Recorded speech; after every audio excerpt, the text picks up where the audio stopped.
আজকে আপনাদেরকে পরিচয় করে দেব এমন একজন মানুষের সাথে যিনি একজন বীর যোদ্ধাহত মুক্তিযোদ্ধা।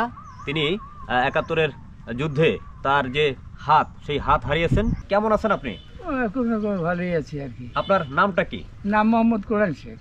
আচ্ছা, কোরআন শেখ। জি। আচ্ছা, আমরা তো জেনেছি আপনার সাথে কথা বলে যে ৭১-এর যুদ্ধে আপনি গুলিবিদ্ধ হয়ে আপনার হাত হারিয়েছেন।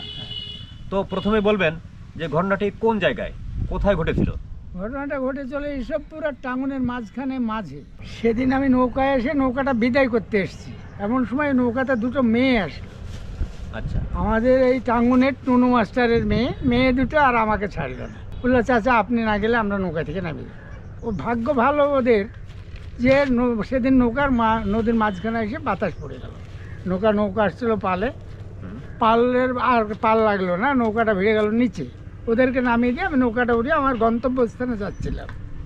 আপনি পেশায় কি ছিলেন? আমি পেশায় তখন অলরেডি এই যুদ্ধের পিছন ছাড়া আর কোনো কাজ নাই। না, নৌকাতে ছিলেন কিভাবে? তাই নৌকায় আমি বসেছিলাম এমনি। আচ্ছা। তারপরে নৌকার যে মাঝি, সে আমাকে বলছে, চাচা সামনে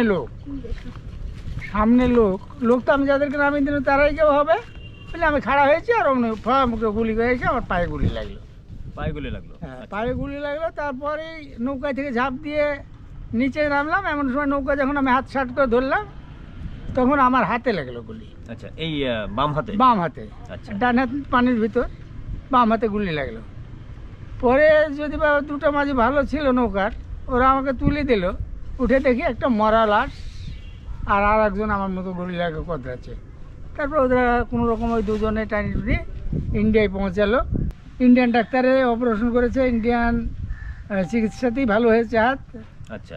পরে আমাদের ডাক্তার আমাকে নিয়ে আসলো যে আপনার হাতটা এখন 1 বছর ব্যান্ডেজ করতে হবে। এটা আমি করব, আপনি চলেন, আপনি না হলে মাঝিদের কন্ট্রোল করতে পারছেন। আচ্ছা, এখানে গুলি লেগেছিল কয়টা? এই হাতের এখানে বলা যাবে না, কয়েকটাই গুলি লেগেছে, একটা না। কি বন্দুকের গুলি ছিল? এটা এলএমজির গুলি। এলএমজি। গর্বিত হাত, যে হাত দিয়ে উনি আসলে, আপনি তো যুদ্ধ করেছিলেন। যুদ্ধ মানে আমি কন্ট্রোল তো করেছি এখানে। আচ্ছা। তারপর গুলিবিদ্ধ হয়, কমান্ডারের পরে কেটে ফেলতে হয়। আমাদের ক্যাম্প হচ্ছে ইন্ডিয়ায়, আর যুদ্ধ হচ্ছে বাংলাদেশে। আচ্ছা।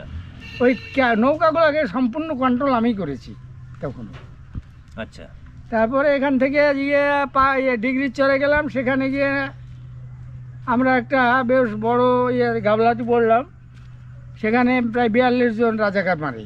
আচ্ছা, 42 জন রাজাকার আপনি মেরেছিলেন? আমরাই মারিছি। আচ্ছা আচ্ছা। 14 জন ক্যাম্পে মারা হয়, 28 জনকে নিয়ে গিয়ে ইন্ডিয়ার ওই ক্যাম্পে নিয়ে গিয়ে আমরা নদীর মধ্যে এনে মারি গুলি করে তাদেরকে। আপনার তো কার্ড আছে? কার্ড নাম্বার হচ্ছে 692। আমরা কি দেখতে পারি? হ্যাঁ, দেখুন। ভিউয়ার্স, এটাই হচ্ছে ওনার সেই কার্ড বা পরিচয়পত্র, যেটাতে স্পষ্ট লেখা আছে বীর মুক্তিযোদ্ধা, বীর যোদ্ধাহত মুক্তিযোদ্ধা। আপনারা দেখতে পাচ্ছেন এখানে ওনার নাম আছে মোহাম্মদ কোরআন শেখ। তরুণ প্রজন্মকে এই আপনার যে ঘটনা বা আপনার যে আর কি যুদ্ধে অংশগ্রহণ, এই সম্পর্কে কি বলতে চান? তাদেরকে মেসেজ দিতে চাই, আমরা তো যুদ্ধ এই দেশ ভাগ করবো বলে করিনি। আমাদেরকে হারিয়ে এমনি অকারণ ফাঁসি দিয়েছিল ওরা, আমরা ভোটে জিতার পরেও। জি। এখনো যে ভোট চাচ্ছে, সে ভোটে আমরা জিতেছিলাম, অথচ আমাদেরকে কোনো ক্ষমতা না দেওয়ার জন্য যুদ্ধ। তারপরে ওরাই ফেলে পালিয়ে গেল। আমরা বাধ্যতামূলক আমাদের দেশ তো চালাতে হবে, তাই বাংলাদেশ একটা নাম হলো।